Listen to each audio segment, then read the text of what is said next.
Olá pessoal, tudo bem? Aqui é o professor Smartness e hoje nós vamos falar aqui de um tema que está acontecendo nesse momento, né? Que é um tema que está acontecendo nos Estados Unidos, mas que é importante que a gente entenda porque tem alguns assuntos aqui relativos a direito e libertarianismo que nós precisamos conversar. Então, para quem não acompanhou, para quem não está sabendo, né? Houve uma situação que aconteceu nos Estados Unidos que envolveu, né, esse cidadão que está aqui no vídeo de vocês, um cidadão negro. Ele se chama George Floyd, né? Então George Floyd, ele foi fazer uma compra, né, numa deli, numa lojinha, e quando ele foi pagar, ele deu uma nota que era de $20 e a nota era falsa, né? Então imediatamente chamaram a polícia e quando a polícia veio, ele reagiu, né? Ele não aceitou ser preso porque, né, por vários motivos, alegando que até ele também não sabia que aquela nota era falsa. Pois bem, o que aconteceu? Como ele reagiu, a polícia agiu com extrema, né, energia para detê-lo. E ao fazer isso, né, o imobilizou no chão. E até aí, né, foi um ato que estava dentro do procedimento. O problema é que a partir do momento que ele foi imobilizado, esse policial que está na foto, na foto que está em destaque, né, que chama Derek Chauvin, ele permaneceu comprimindo, né, com o joelho o pescoço, do George. E o George alegava, né, olha, estou sem condição de respirar, por favor, né, pare, não consigo respirar. E o policial continuou, né? Aí ele veio a perder a consciência e mesmo assim o policial continuou. As pessoas todas em volta alertaram para o ocorrido. Os demais policiais que estavam ali não fizeram nada para evitar, inclusive uns que estavam atrás do carro segurando o restante do corpo dele. Em outras fotos que vocês podem procurar na internet, vocês vão verificar isso. Continuaram, né, sem agir, sem se preocupar. Consequentemente, ele ficou, né, em compressão por 8 minutos, né? E aí isso levou ele a óbito.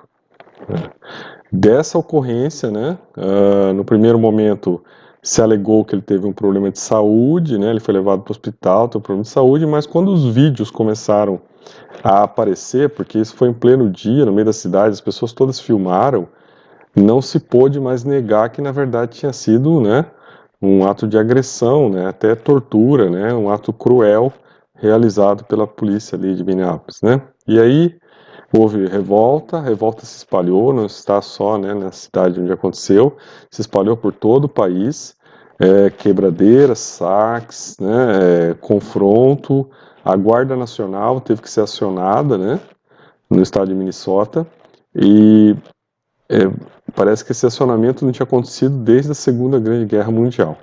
Então, para entender o nível que isso tomou. Quando a gente olha essa situação, né, a primeira coisa que nós temos que sempre estar, e quando a gente está vivendo as coisas de uma perspectiva libertária, é que nunca nós devemos confiar no Estado, né? Por quê? Porque o Estado é feito por pessoas, né? E onde há poder, há psicopatas. Então a gente nunca pode esquecer essa regra básica de tudo. Onde tem poder, tem dinheiro, tem psicopata, né? E o psicopata, então, ele aproveita para fazer parte da estrutura do Estado, ficar protegido, né, por esse manto do Estado, e ali, né, ele realiza os seus desejos pulsionais pervertidos. Então esse é um exemplo claro, né?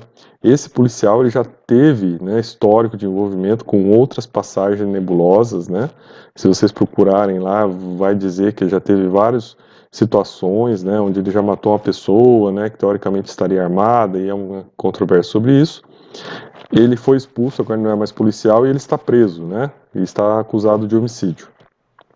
Os demais policiais, por enquanto, só foram demitidos, né? Mas isso é importante para a gente perceber que se há, né, Estado, há poder e logo há psicopatas que têm interesse em ocupar esses espaços de poder para exercer, né, os seus atos perversos.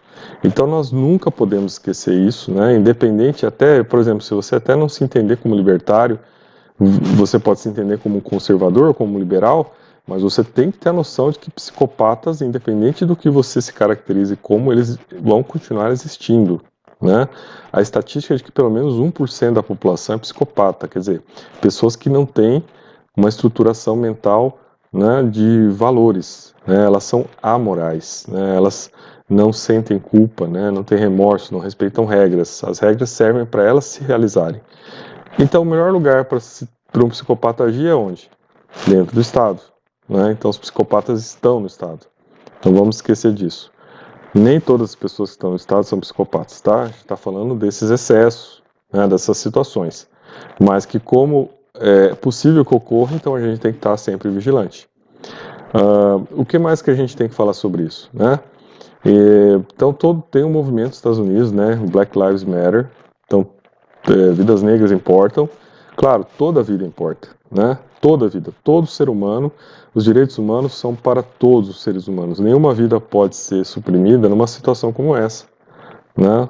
Numa situação clara de excesso, né? Desnecessária, né? Qual foi a utilidade de se fazer isso, né? Então vejam que nós não vamos, apesar de ter colocado a foto, nós não vamos divulgar o vídeo disso, tá? Porque é muito desagradável, muito você vê a pessoa, né, ali sofrendo e falando, não estou conseguindo respirar, não estou conseguindo respirar, e o psicopata continua ali, né, agindo, e as pessoas falando para ele parar, e ele não parou. E os seus comparsas, né, que foram mandados embora, estavam ali e não agiram, né, continuaram ali naquela posição. Então a gente sempre perceber isso, né, perceber que as vidas importam e que a partir do momento, né, que o Estado age, ele é obrigado, né, a se responsabilizar pelos seus atos. Então, os direitos humanos, quando a gente cita direitos humanos, nós estamos falando de limites ao Estado, né? Limites ao Estado, limitar o poder do Estado. Então, direitos humanos são limites ao poder do Estado. Direitos civis são limites ao poder do Estado. Né? E quanto mais respeito ao cidadão, menos Estado. Né? Então, aí reduzindo o tamanho do Estado. Né? Então, é uma loucura. Aquelas pessoas que acham que aumentar o Estado, você vai aumentar a prerrogativa do cidadão. Não, é o contrário. Então, e é interessante observar que teve uma matéria investigativa da Reuters, que até tem um link aqui na matéria, depois que está no nosso blog, que vocês podem depois acessar, que ela trata dessa situação, né, dos tribunais americanos, como é que eles lidam com esses casos, né, casos comprovadamente de excesso, né, de atos criminosos por policiais, né, então tem muita leniência nos tribunais americanos. Então isso já é essa questão, né, do espírito de corpo, né, dos membros que ocupam o Estado, né, em defender as suas, né, dos psicopatas defendendo psicopatas, né. Quando a gente então passa um pouco mais à frente, né, e a gente está trabalhando aqui, então, quer dizer, de se limitar ao uso da força, é importante, então, que toda pessoa consciente que ocupe um cargo de Estado, né, que exerça um poder, né, que tem esse poder ofensivo, saiba que há limites, né, que ele deve atuar sempre preservando o direito de todos, porque todos têm direitos, e os direitos humanos são imprescritíveis e invioláveis porque eles limitam o poder do Estado.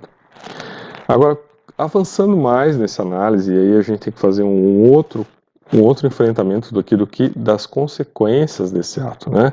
Então a gente já viu que esse é um ato totalmente, né, criminoso, né, cruel, pode ser semelhante à tortura, crueldade, né? Agora, do outro lado, né, quando a gente olha para o princípio libertário da não agressão, que é um princípio importantíssimo quando a gente fala libertarianismo, a gente sabe que nenhuma pessoa pode agredir a outra, né, salvo a legítima defesa. E mesmo quando estiver em legítima defesa, tem que se limitar a, né, eliminar a agressão, não podendo agir em excesso, né, respondendo pelo excesso. Agora o que a gente está vendo, né, a consequência maior de tudo isso, a revolta popular, não se tira o direito de ninguém aqui, tá, ficar revoltado contra isso. É correto ficar revoltado contra o que aconteceu, né? É chocante você ver uma vida ser tirada dessa maneira, né? Totalmente desproporcional. Não houve ali, né, uma ação contra os policiais, né? Ele pode ter resistido, mas isso aí dá o direito desproporcional a perder a vida, né? E quando a gente olha agora também, por outro lado, a reação da população radical a essa ocorrência, né, que está sendo de destruição, caos social, saques, tumulto generalizado, né, incêndios, né, espalhados pelo país todo. A gente vê também que aí está entrando também fora, né, dessa perspectiva libertária. Por quê? Porque está entrando num processo de destruição, de pulsão também, que é o mesmo processo, né, perverso que a gente observa do outro lado, né? Então, se o policial cometeu um excesso, ex-policial agora, né, cometeu esse excesso, desse lado também está havendo excesso, né? Então, um excesso grave de destruição, né, de perturbação, saques, né? Então, patrimônio de pessoas que não tem nada a ver com isso. Tem até casos que as pessoas estão tendo que pôr placa na frente do estabelecimento e falar assim, olha, esse estabelecimento aqui também é de um negro, né? Por favor, não saqueie, não destrua meu estabelecimento, não destrua minha propriedade, eu vivo disso. Então, veja o nível do caos que isso gerou, né? Até coloquei uma foto aqui, como se isso fosse algo, né? E aí tem lá, olha, a imagem do idiota aqui levantando a mão como se isso fosse algo muito bom de acontecer. Então veja, um baratosférico alimentando o outro, né? Um radical de um lado alimentando um radical de outro lado. E aí, né, que a gente tem que trazer sempre à tona essa hipótese que eu levanto aqui, de que nós estamos, né, lidando com baratrosferas, né, e com interprisões. Então, né, as pessoas ficam presas nas suas interprisões. Talvez seja o século das baratrosferas, né? Cada vez mais. E daí, o que a gente tem que observar é o seguinte: de qualquer maneira, né, protestar contra isso que aconteceu, sim. Né? Colocar-se assertivamente contra isso que aconteceu, sim. Né? É um dever de todos. É um dever humano acima de tudo, né? Um dever de resistência contra o Estado, né? Contra o excesso do Estado. Agora, destruir a sociedade, né? Gerar tumulto, saques, né? Aí já não tem fundamento isso. Aí já é uma agressão indevida contra pessoas que não tem nada a ver com isso, né? De uma maneira agressiva, apenas com o intuito de destruição, para satisfazer uma pulsão perversa também, sociopata de destruição. Né? Então, se tem um psicopata de um lado, aqui também tem um sociopata do outro. Então, vamos entender bem isso, né? E daí, a saída que nós vemos é ter essa consciência, né? Ter uma noção clara do posicionamento que nós temos que ter, defender sempre a sociedade e as pessoas, né? Estar sempre vigilante, fiscalizando e sempre requerer a limitação do poder do Estado, porque essa é a saída. Né?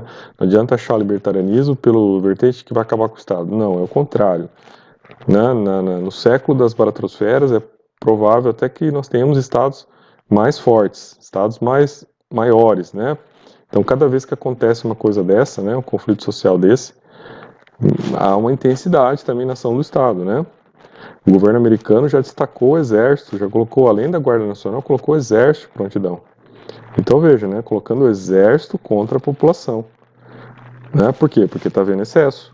E aí um excesso chama outro. Então veja como a coisa fica grave. Daí que a gente tem que ter uma noção clara, né, de como lidar com essas situações se a gente quer realmente, né, depois, né, desse caos, eu não estou falando dessa ocorrência só, mas estou falando, né, desse século das baratrosferas, a gente começar a ter uma outra realidade, tá? Então esse texto aqui foi escrito em respeito e homenagem a George Floyd e sua família. Suas vidas importam, sim.